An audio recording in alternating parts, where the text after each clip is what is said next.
Oh, puis même vous, vous le dites, les boomers. Ben voilà, interroge des boomers. Toi, ceux qui ont quoi, 70 ans maintenant par là, demande-leur qu'est-ce que c'est que la classe moyenne. Eux, les boomers après-guerre qui avaient du travail machin pour tous et tout, une qualité de vie en dignité, eux, les boomers, c'était la classe moyenne. Ben que les boomers, les années 70, avec la fin de c'est pas arrivé un jour, hein. Mais que petit à petit, en 68, on a commencé à mettre la femme au travail. Hein, et est-ce qu'on a mis la femme au travail parce que c'est la libération sexuelle ou bien parce qu'il n'y avait pas le choix, parce qu'il manquait d'argent? Je ne sais pas. Mais c'est ça, la classe moyenne, c'est un seul des deux a besoin de travailler pour subvenir aux besoins de sa famille et vivre en dignité. Du moment que les deux parents doivent travailler, tu es dans une classe pauvre. Peut-être les deux parents travaillent, les deux parents c'est des patrons. Tu vois, ben, je parlais de un cadre idéal, un cadre pour se faire une idée de quoi on parle. Mais voilà, si les deux travaillent à l'usine, travaillent acharnés, n'arrivent pas à boucler les mois et tout, tu vois les pauvres. La classe moyenne, je viens de te le dire. Et puis ben, les riches quoi. Des mecs à, je sais pas, Bruno Le Maire, c'est pas la classe des riches, c'est la classe des pauvres, des moyennes, c'est la classe moyenne. Il disait quoi il avait 8 000 euros, 10 000 euros par mois, et il bouffait des paquets de pâtes ou je sais pas quoi. Oui, il est la classe moyenne. La vraie classe moyenne comme vous devriez être aujourd'hui, si vous n'êtes pas justement racketté par une mafia d'État. Qui, je te rappelle, depuis 2005 que vous êtes en Europe. Donc finalement, l'Europe, c'est bien. Maintenant, ça va vous sauver. Parce qu'avec le rétro... Oui, bien sûr, hein, la justice, ça marche avec les rétroactifs. Depuis 2005, tout ce qui était fait au nom de la République française, qui n'était pas des ordres qui venaient de l'Europe, mais qui étaient faits comme emprunter 1000 milliards, comme emprunter de l'argent, comme faire des choses, la sale besogne. Hein? Eh bien, tout ça, justice. Moi, je suis très rancunier. Hein. Justice, jusque dans la tombe. Après, c'est... voilà, que tu mourras, tu verras.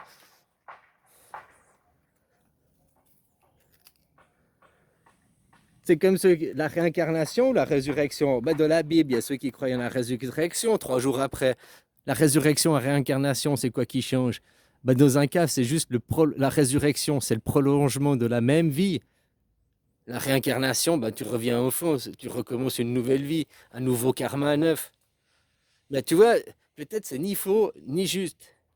Peut-être il y en a, leur âme, ils gardent leur âme terre, donc une mémoire. La terre, c'est toujours la même terre. Il y a 1 milliard d'années, c'était la même. Alors des couches de poussière, des couches de mort par-dessus, mais fondamentalement, c'est toujours la même terre. Par contre, la culture qu'il y a dessus, les graines qu'il y a dessus, c'était pas forcément les mêmes. Là, maintenant, tu vois, c'est une culture de durian. Là. Mais juste avant, c'était des EVA. Ça a changé de propriétaire, ça a changé de culture. Puis avant les EVA, je ne sais pas. Puis il y a 1000 ans, je ne sais pas. Tu comprends?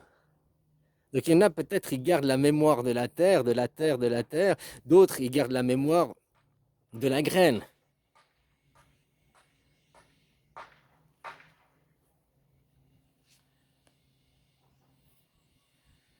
Et quand tu changes de culture, la terre, si elle s'était habituée à distribuer de telle et telle manière les oligo-éléments parce qu'ils avaient besoin de telle et telle richesse, elle s'était enrichie au fil des décennies pour telle et telle culture, hop, tu changes de culture.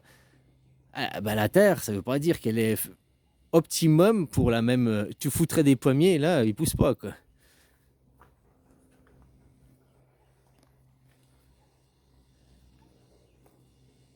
Tu vois, nous, en hiver, comme je te dis, un arbre, il pousse, il met ses fruits quand il sent la mort venir. Puis, ah, j'ai failli mourir. Donc, il faut que je me projette. Il me faut faire un enfant, il me faut me faire un fruit pour perpétuer ma vie. La femme n'a pas besoin d'enfants parce que la terre n'a pas besoin de se projeter. La terre, elle se renouvelle de elle-même, à quelque part. Tu comprends? Donc, et ici, tu vas me dire, il n'y a pas d'hiver. Chez vous, il y a l'hiver, il sent qu'il va mourir. Ah, au printemps, il bourgeonne. Mais ici, il y a ici, les manguiers, ça fonctionne de la même façon. Après 3 mois de sécheresse, Là, ça commence la sécheresse. Pendant 2, 3 mois, il ne pleut pas. Les durians, c'est la même chose. Ils font des fruits. Après les 3 mois de sécheresse, ils commencent à se mettre en fleurs et faire leurs fruits. Parce que justement, il y a la sécheresse. L'hiver chez vous et le manque de pluie ici, le soleil, c'est la même saison sous deux aspects. Il n'y a pas d'eau. C'est le désert. En hiver, il y a plein d'eau, il y a la neige, tu vas me dire, mais elle est stockée en neige. Elle est pas, les arbres en bénéficient pas. Ils en bénéficieront après au printemps. Puis là, il n'y a pas d'eau. Ils crèvent, ils crèvent, ils crèvent. Et puis parce qu'ils vont crever, paf, ils vont se mettre les manguiers à faire leurs fleurs, à faire leurs fruits, les durians aussi, quoi. Donc, tu vois, parce ils sont de cette mort que faut se projeter, faut. Peut-être aussi, c'est pour ça qu'il y a un manque. Tu vois, en même temps que je le dis, ça me fait penser qu'il y a un manque de fécondité chez vous. Parce que justement, il n'y a plus de mort, ce sentiment de mourir, donc on est moins fertile.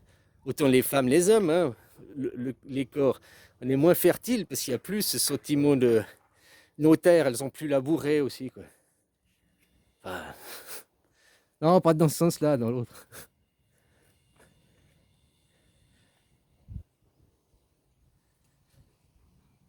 Ouais, c'est ça. Que tu laboures la terre, tu lui fais la guerre. Qu'elle est mise, tu lui fais la guerre. Il y a plus ce Timo, hein, puis elle se régénère. L'arbre, il sent qu'il va crever, il fait ses fruits, quoi. Hein, il est prospère. Donc, tu vois que tu as plus ce Timo de peur, on vit dans un monde d'où c'est, d'où tout est bien, on vit vieux, on a la médecine qui nous soigne des maladies, on est dans un monde tranquille, il n'y a pas la guerre, on vit dans un monde de paix, quoi, en majorité, quoi. C'est peut-être pour ça le manque de fertilité, tu vois. Le monde extérieur est rude, hein. Tu retrouves ça dans Caïn et Abel. Pourquoi elle a tué, je ne sais plus les noms, Caïn ou Abel, elle a tué le sensible, elle a gardé le guerrier. Parce que pour arriver là, le corps, il doit le corps guerrier, pas l'hypersensible. L'hypersensible ici, il prend une bouffée d'oxygène, il crève, quoi.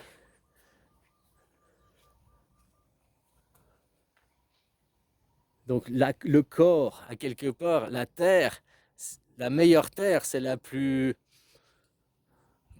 corrompue, la plus.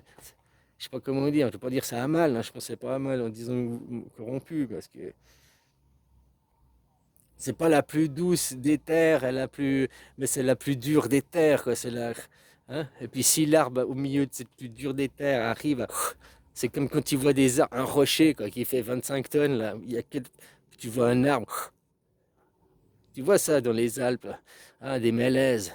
Aux 25 ans, le mélèze, il a poussé de 1 mètre, quoi.